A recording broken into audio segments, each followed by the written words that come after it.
Hello, welcome back to Let's Play Pillars of Eternity, where I am pondering the situation with my. I'm going to go ahead and take this. Yes. It only lasts for one. There we go.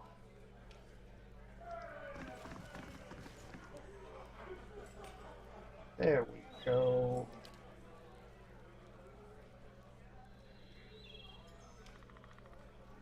That's good. Okay.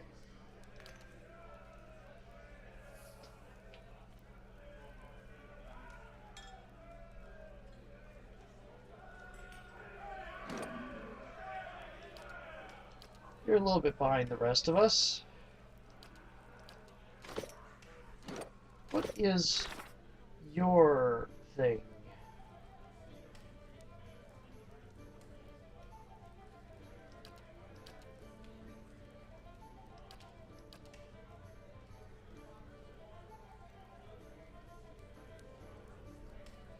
Hmm.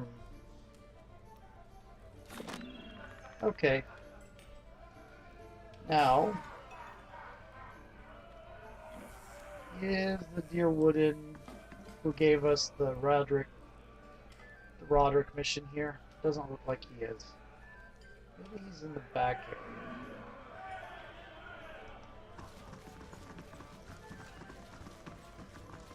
Cool breeze whistles through the leaves.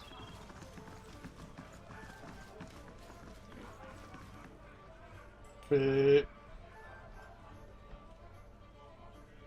you have a gold nameplate. Hmm.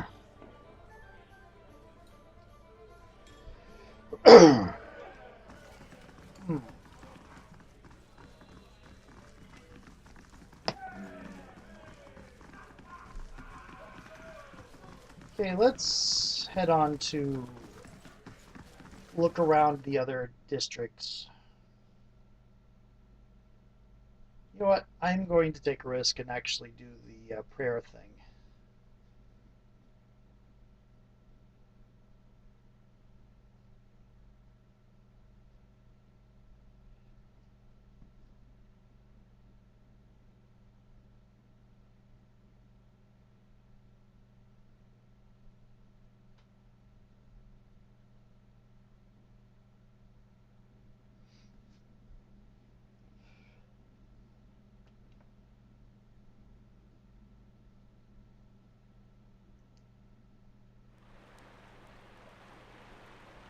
Ooh. Elms Reach District.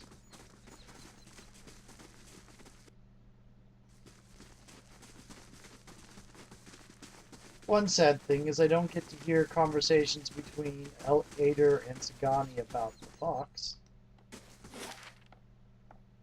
if she's not in the party.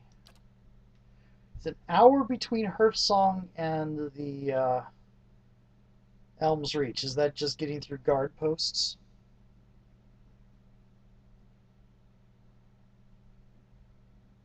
Or are they really that far apart?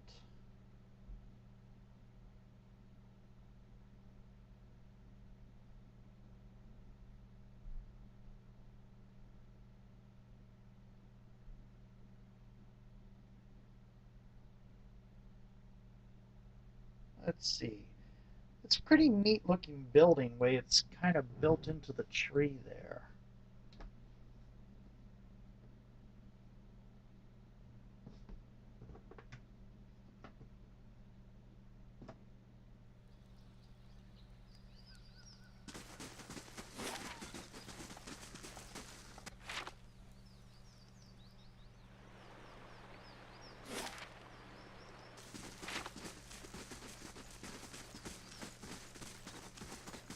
Mora will not cease their attacks. We must summon the warriors from every tribe. Beware, brother, their lands would soak red, and so would our souls.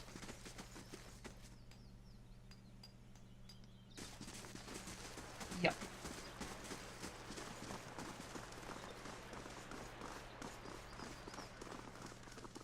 It's a pity everybody can't look on things from a high perspective and see way things really are, and being talking about that real life. I mean, from an outsider's perspective as the game player, you can see a lot of the places where things are wrong, and even then, uh, individuals between players will have different views on what's wrong and what's not wrong.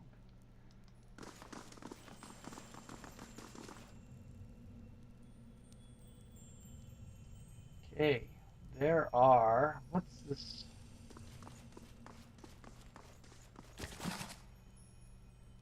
Book of the Hunt. When my students ask to be taught the way of Galloway, I tell them they have already failed. Does one ask a deer to present itself as dinner? Of course not. One must outwit, outmaneuver, and overpower the deer if one dreams of venison. So it is with the seeker god. To ask a question is weakness and idle indecision. To seek answers is to understand and to become one with Galloway. Survival begins with strength from within, but I only strike my students when they ask the second stupid question. For all us begin young and weak. It is a point fact, and not one of shame, an essential tenet to Galloway's teaching. Perseverance and cleverness are prized by Galloway above brute force, a fact my young pups often forget. It is right and proper that the strong lead the weak. It is equally proper that the strong be continually tested until the balance changes. Galloway celebrates the strength of the victor and the prowess of the well-fed predator, but above all, the clever hound celebrates the transformative nature of strength. Galloway's greatest desire for us is that prey becomes predator. Kneeling babes grow into strong hunters, and the lost find their own enlightenment. This philosophy is best exemplified by the rites of the Anamfatha of Aaron Glanfath. When one of the Glanfathan spiritual leaders is old and nearing death, it is customary to enter the woods and confront Galloway's herald. If the seeker god finds that the Anamfath's life, deeds, and soul worthy, the rewards a quick death, and his soul joins Galloway's pack. If deemed unworthy, the Anamfath is killed, his soul forced to find its own way to the next life, and his memory erased from the records of the tribe. Survival begins with strength from within, and weak leaders endanger the whole pack. This is Galloway at its purest.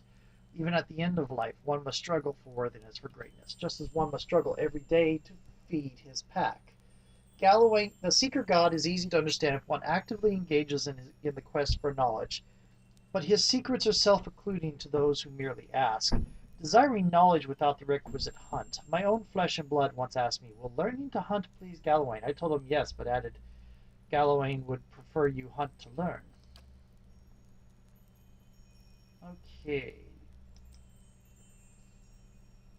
All heirs can be reforged into lessons. Abaddon rebuilt himself from ruin. No setback is insurmountable, not even death itself.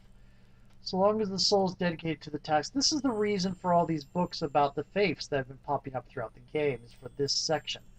Work hard, work well. Abaddon demands only honest labor and forthright service. All heirs can be reforged if your intentions are pure. All ignorance can be reforged into knowledge. Master your craft. Excel at what you have been trusted to do. Do not offend your teacher by remaining a student forever. Each generation must forge its successors. Teach your trade to all who are willing to learn, and in so doing so, multiply the fruits of your knowledge. All difficulties can be reforged into triumphs. Meet strife with humility and acceptance. Lead adversity, temper the ingot of your will, and you will never shatter. Embrace your station, fulfill the duties of your rank, and meddle not in the affairs of your betters. All guilds fail at their weakest link. All loss can be reforged into strength. Profitable work heals all emptinesses. So long as you have the tools of your trade, you will always be able to forge wealth anew. Value the works of others, and they will value your works in return. Share the harvest with the hungry, and your tools with the destitute. All swords can be reforged into whatever we will. Hard work is not exclusive to life. Death is no time for complacency. Commit yourself to excellence in this cycle and the next. That's Abaddon. Choice is a luxury we earn through peace. Struggle is our fundamental nature.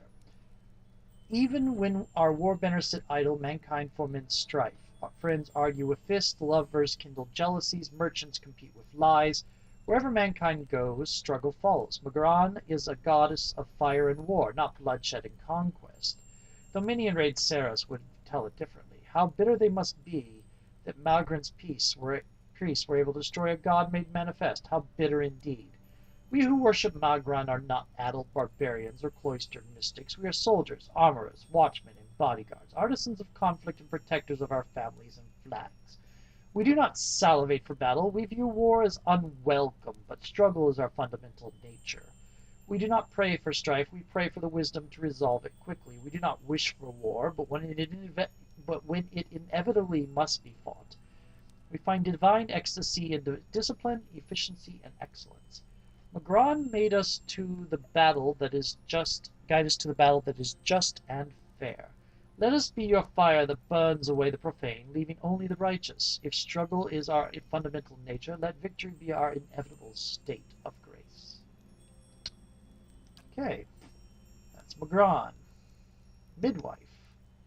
My mother lived every note of life's song. Bringing me to this world was her last verse. For this, my father scorned me and abandoned me. And for this very same fact, my town's midwife, adherent of Hylia, raised me as her own. When I came of age, I learned that Hylia visits us on the screams of women in childbirth. And when a woman dies giving life to her child, her soul is carried away reborn as an avian attendant of Hylia's court. Through the miracle of the Queen of Birds, my mother has been with me, watching over me my whole life. I wear the fetish charms of the cloud singer, the bird I dreamt my mother became. My feathery trinkets look gaudy and unbecoming, but it is a signal fire to women in need that I am a trained midwife.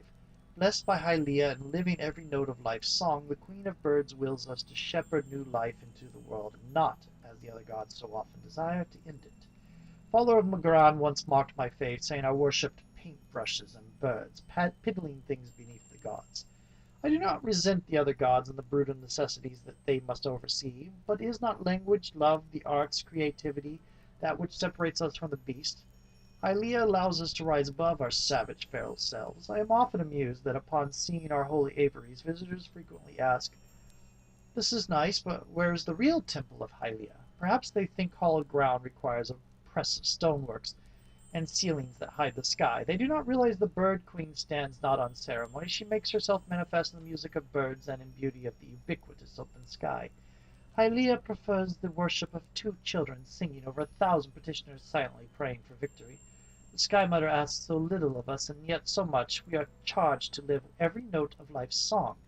It surprises me how many fail to embrace this divine calling. So that was Hylia, the queen that was and still is. Dear sisters, do you remember your first deliverance? When you strangled your first wrongdoer, did you see the moment when life became death? Could you see the instance when victim realized that Rodeca forgets nothing? When Rodeca takes back her throne, will you face her with pride, knowing you have held to your own oaths, or will you be among the word breakers? Rodeca teaches vengeance and memory, and while she is in exile, we must be her eyes and ears, that no injustice slip from record. We must be the clenched fist that silences the lying breath. When Rodeca takes back her throne, all of the injustices that have slipped through the cracks of history will be righted. The villains hiding in plain sight amongst the innocent will feel the burned queen's choking grasp. Pray that you live to see the day when you will join our queen in the cleansing of the wicked. But no, my sisters, we must be ready to see the end of our days without the return of our queen, for she will take back her throne, but it may be our daughters that serve the restored court. We must continue to live as we have always lived, hated by other faiths, even though we place justice above our own well-being. At least the empire of Adir will still holds our creed in proper esteem. It is a proper sign of respect that, by imperial custom, our clergy must oversee a contract for it to be legally binding. For who else understands the value of remembering one oaths than Rodeca's faithful? And let's not count our current blessings, for we still enjoy the support of the Paladin Order of the Steel Garrote. For they, too, understand that society is built and broken up by the oaths and rules of its people. When Rodeca takes back her throne, my family will know that I was right to commit my life to the exiled queen. When Rodeca takes back her throne, the Strangler will stop being a story told to frighten our daughters, but a hero woven in parables that teach our children justice. When Rodeca takes back her throne, she will bring her flawless memory with her. Every transgression, every crime, and every injustice will be revealed. When Rodeca takes back her throne, even gods won't be spared their due retribution. Yay! Rodeca. Okay, no, not you. Let's... Shattered and charred stone blocks passage into sun and shadow. Oh, more. 10 years of dawn. 10 years I tilled the vorless leaf, and 10 years I told myself that living in St. Waidwin's footsteps would bring me rebirth. Each dawn I pray that if thou art in darkness, he shall bring thee light, and yet each night would bring the same emptiness. For my decade of living as a simple dye farmer, all I have to show for it is a great deal of purple clothing. Eothas has not spoken to us since he appeared at St. Waidwin. It was my hope that Eothas would claim me as his next vessel, but alas, the child of light remained silent. Every day I practice the ritual of banishing the shadows of the unfaithful, and every day I work my fields in solitude, without sign of Eothas returning. If thou art in darkness, he shall bring thee light, but how long must I remain lost in this long night of abandonment? Is this my punishment for keeping my faith a secret? Is Eothas hiding from me until I shout my reverence for all to hear? Surely he must know that the dear Woodens now hate him and his followers. My countrymen are quick to blame all that was terrible about the Saints' War on those of us still faithful to Eothas. Should they not be angry at the Raid Sarah's soldiers? Do the dear Woodens not realize that to dismiss the God of rebirth and redemption is to prevent all hope of healing?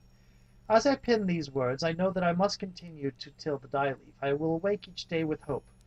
If thou art in darkness, he shall bring me light. Each day I will pray that the dawn stars visit me, just as they visit St. Waidwin in his field of Vorlos. Will they come to me as they came to St. Waidwin, as a man and two women, luminescent and perfect? I am told they come to presage new times. I am told many things, and I struggle to find the faith to believe it all. Yet each morning the sun rises in the eastern sky, and each morning Eothas illuminates my simple plot of land, casting away the shadows of the unfaithful in his golden gaze. I thank thee, Eothas, for all the springs I've had, and all that will come. I am in darkness. Please bring me light. Eothas. Selected correspondence of Gift-bringer Eden. Sing, O ocean waves, of Ondra's sorrow, of our unrequited love for the unattainable moon. Sing of the ocean's sorrow, so that we may forget our own. Each day the tide reenacts Ondra's longing for the great moon. The waters reach out at high tide, yearning for the heavenly body, only to slump into low tide when the moon proves unattainable. You asked me once why I loved Ondra so dearly, how I could go from a life on dry land to being a devotee of the goddess of oceans. I sing of the ocean's sorrow, so that I may forget my own. It is Ondra's message that speaks to my heart. I have devoted my life to helping others discard painful memories. For that is the gift Ondra gave me when I lost my young daughter. My wife and I were inconsolable until a gift-bearer offered to take my toddler's toys and cast them into the deepest waters. Truth be told, I and the other gift-bearers I know have never even spoken to Ondra. She is largely silent, and when she does speak, she uses floods and tidal waves instead of words. But we sing of the ocean's sorrow so that others may forget theirs. Ondra's story, the story of desire unanswered, actually matters to people like you and me. Margarin cannot steer you to victory over sadness. Helia cannot force joy down a crying throat. Only Ondra can give us the strength to persevere when life seems without worth. And that is your answer to your question regarding why I love my goddess so dearly. Interesting. Enigmatic god of cold. Young students are often confused by Barath and Rimgrand's seemingly overlapping roles in holding dominion over death. Barath oversees the cycle of life, death, and rebirth. Rimmergand oversees the cold, destructive act of death itself. This difference is often difficult for novices to appreciate until they've lost a loved one and endured the absence for a time. It is Barath that determines we will be reborn, just as certainly as we will die. But Rimmergand is the executioner's axe. Rimmergand shows us that all life ends in stillness. I need only show them the symbol of Rimmergand, the bone-white Aurochs skull found carved within the most ancient of Gwithan ruins. It is a symbol of death and doom in every culture. Any child with 4 winters under his belt needs no introduction to the ancient symbol. Rimmergand embodies not just death, but all manifestations of collapse, be they famine, plague, or simple bad luck. Rimmergand is a primal god, silent and inscrutable as death itself. He makes himself known with his passing, not by proclamation. There are innumerable stories of the god's terrible passage through the lands of Eora. When the beast of winter stirs, bitter winds, beastly howling follow the creature's every move. Whenever the beast plants a hoof, all life withers into dust. The faithful Rimmergand insist that even another god's life can end in stillness. They claim the other gods must flee from the beast of winter's mastery over death, but we know not if this boast holds true. Though the beast of winter is shrouded in snowy clouds, those who have seen the shaggy white monster claim that the souls of the fallen can be seen clinging or perhaps frozen to the beast's fur. The dwarves of the Boreal South have numerous stories that tell a similar plot. Brascio seeks out the beast of winter to rescue the souls trapped in its fur. These tales never end well, for even if the hero saves his beloved soul, the hero dies in the process, for it is not a proper tale of Rimmergand, unless the hero's life ends in stillness. Okay.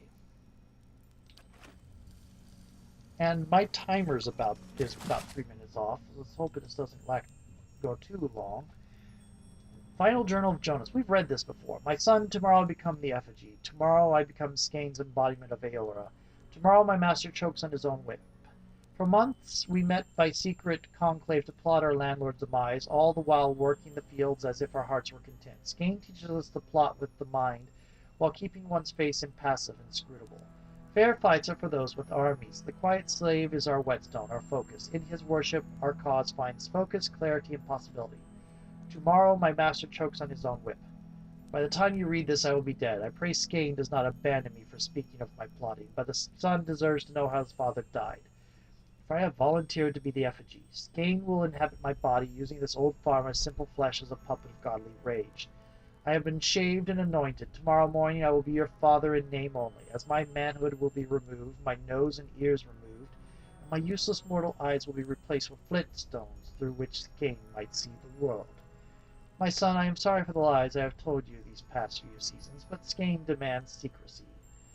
Even your mother knows nothing of my furtive service to the quiet slave. Curse my name if you must, but never weep for me. For I die for the betterment of our community. Smite our lord's corruption from the face of Aora. Tomorrow my master chokes on his own whip, for tomorrow I become the effigy. Missives of the Hand Occult. Dearest brother, or was it sister? And I'm going to cancel my timer here and just click it when I finish reading these books. May this letter find you in well spirits. A man of thuggish bearing stormed into my library the other day and demanded I help him find a book on the construction of an arquebus. I thought it proper service to Whale to steer this man toward an illuminated manuscript on the subject of whittling toy soldiers and other miniature props. Unamused by my solution, I shrugged and said, "What is an answer without a question?" He did not find my spiritual rhetoric helpful or amusing, so he punched out 2 of my teeth. I trust your summer has been less tumultuous than mine.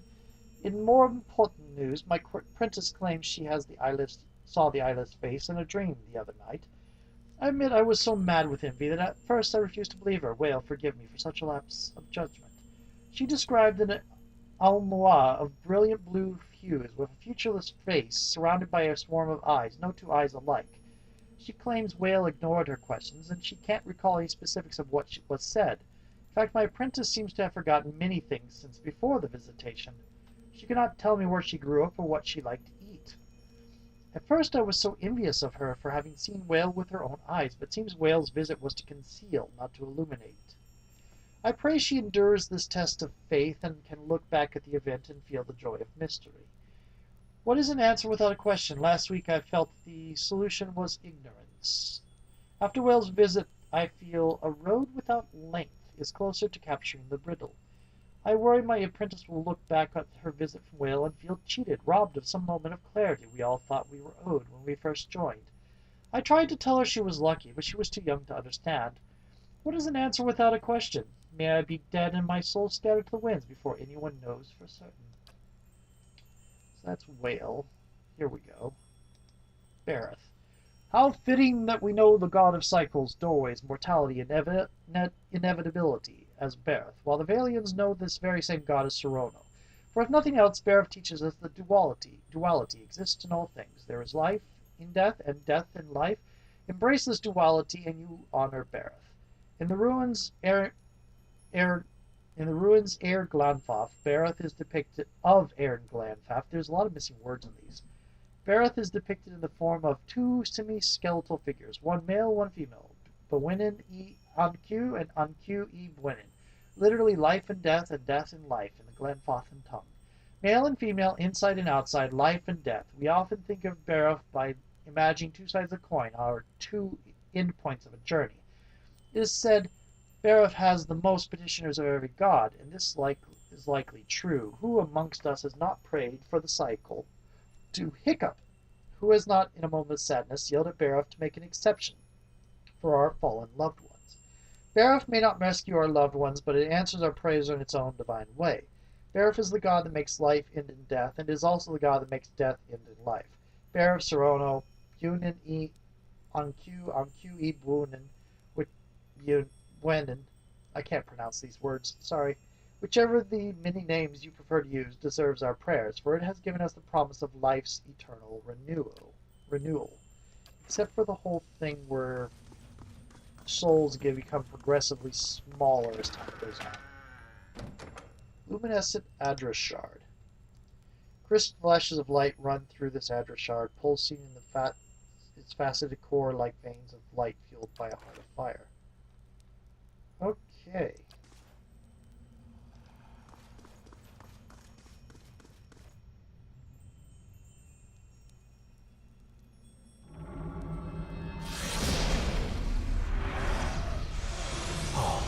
I've seen wild stars in the sky before, but I've never seen them beneath my feet.